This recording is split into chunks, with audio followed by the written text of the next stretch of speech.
সংস্কার প্রস্তাবগুলো সাংবিধানিক আইনি ভিত্তি প্রদানের জন্য একটি নির্বাচিত সংসদে কেবল উপযুক্ত ফোরাম। বিদ্যমান ফ্যাসিবাদ বিরোধী জাতীয় ঐক্য দেশ দেশের মানুষের চালিকা শক্তি। এই ঐক্যকে অক্ষুণ্ণ রেখে এই দেশকে এগিয়ে নিয়ে যেতে হবে, এর কোনো বিকল্প নেই। এই ঐক্যের চর্চাকে আমাদের রাজনৈতিক সংস্কৃতিতে পরিণত করতে হবে। আমরা এমন কোনো পদক্ষেপ নিতে পারি না যাতে করে ফ্যাসিবাদ বিরোধী জাতীয় ঐক্য গণ ঐক্য বিনষ্ট হয় অথবা ফাটল ধরে। সুতরাং অন্তর্বর্তী সরকারকে সর্বোচ্চ নিরপেক্ষতার অবস্থান বজায় রাখতে হবে। কোন মহলকে রাজনৈতিক ফায়দা হাসিলের এজেন্ডা যেন সরকারের কর্মপরিকল্পনার অংশ না হয় সেদিকে সজাগ দৃষ্টি রাখতে হবে। প্রিয় সাংবাদিক বন্ধুগণ, সংস্কারের উদ্দেশ্য হল জনগণের জীবনমানের উন্নয়ন, জনসাধারণ জীবন সম্পদের নিরাপত্তা বিধান এবং জবাবদিহিতা ও আইনের শাসন নিশ্চয়তা বিধান করা, সর্বোপরি দেশের স্বাধীনতা সর্বত্র থেকে সুরক্ষিত করা। সংস্কার আগে নির্বাচন পরে কিংবা নির্বাচন আগে সংস্কার পরে এই ধরনের অনাবশ্যক বিতর্কের কোন অবকাশ নেই। যেহেতু সংস্কার কি চলমান প্রক্রিয়া, সংস্কার নির্বাচন প্রক্রিয়া দুটোই একসাথে চলতে পারে। রাজনৈতিক দলগুলোর ঐক্যমতের ভিত্তিতে একটি চার্টার রিফর্ম সংস্কার সনদ তৈরি হতেই পারে। নির্বাচিত সরকার পরবর্তীতে যা বাস্তবায়ন করবে। এমন অবস্থায় এখন অন্তর্বর্তী সরকারের মূলত করণীয় হচ্ছে একটি সুষ্ঠু, অবাধ ও গ্রহণযোগ্য নির্বাচন অনুষ্ঠানের লক্ষ্যে ঐক্যমতের ভিত্তিতে প্রয়োজনীয় সংস্কার শেষে দ্রুত একটি অবাধ ও নিরপেক্ষ জাতীয় নির্বাচন অনুষ্ঠানের আয়োজন করা এবং নির্বাচিত সরকারের নিকট দায়িত্ব হস্তান্তর করা।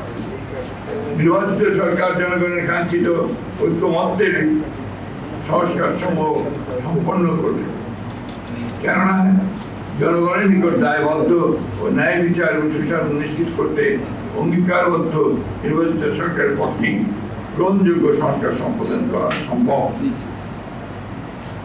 অন্তর্বর্তী সরকারের কোনো উপদেষ্টায় ক্ষমতায় থেকে রাজনৈতিক দল গঠন প্রক্রিয়ায় প্রত্যক্ষ পরোক্ষভাবে জড়িত থাকায় জনমনের সংশয়ের সৃষ্টি হয়েছে।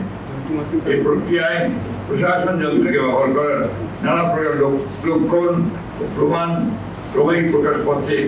দেশ ও গণতন্ত্রের জন্য মোটেই সুখকর নয়। প্রিয় সাংবাদিক ভাই ও বোনেরা, জাতীয় ঐক্যমত্য কমিশন কর্তৃক প্রেরিত স্প্রেডশিটে যে অপশন পছন্দগুলোর ঘরে ঠিক চিহ্ন দিতে বলা হয়েছে, তাতে একটি বিষয় প্রতিবাদ হয়েছে যে বিষয়গুলো প্রস্তাব আকারে আসতে পারত তা প্রস্তাব না রেখে লিডিং কোশ্চেনের আকারে হ্যাঁ বা না উত্তর দিতে বলা হয়েছে। যেমন প্রস্তাবগুলো গণপরিষদের মাধ্যমে বাস্তবায়ন চাই কিনা হ্যাঁ বা না বলুন, কিন্তু প্রথমে সিদ্ধান্ত আসতে হবে গণপরিষদের প্রস্তাবে আমরা একমত কিনা।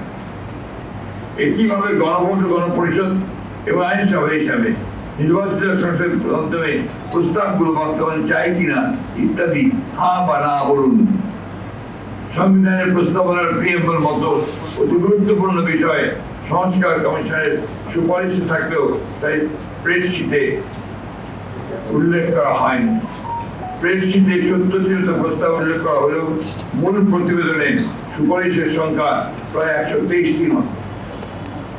একইভাবে নির্বাচন ব্যবস্থা সংস্কার কমিশনের মূল প্রতিবেদনের 150টির মধ্যে সুপারিশ তুলে ধরা হলেও স্প্রেডশিটে মাত্র 27টি বিষয় উল্লেখ করা হয়েছে। তার মধ্যে অধিকাংশই সংবিধান সংস্কারের সাথে সংশ্লিষ্ট। তাই আমরা মনে করছি স্প্রেডশিটের সাথে মূল সুপারিশ মানার উপর আমাদের মতামত সংযুক্ত করে দিলে বিভ্রান্তি এড়ানো যাবে।